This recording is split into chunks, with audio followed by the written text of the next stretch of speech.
кызмат боюнча, иш боюнча урушкан адамды биринчиден түшүнүш керек. Кызмат менен жеке мамилени бөлө албай калат, аяп коюш керек. Же иштин кызыкчылыгы үчүн сонун түшүндүрүп айтып атам, буюп атам деп эмоция калтырат.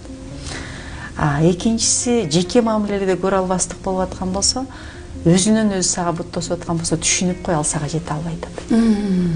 Аркадан таш атылат, жерден туруп таш атылат да. Аймайт асылат, ылдыйда турган ит да. Ошондуктан эгерде сага асылып, күйүгүп, буттосуп, жек көрүп, сен эмне кылганыңды биле албай атсаң, анда түшүнүп кой, ал сага жеткиси келет деген селик.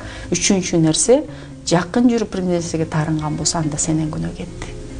Сага жакынмын деп эсептеп жүргөн, сен ушул нерсени урматыма жайына коет деген, значит мен ошол нерсени билбей калдым.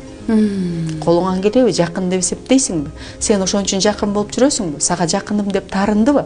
Таарынычын жаза бил.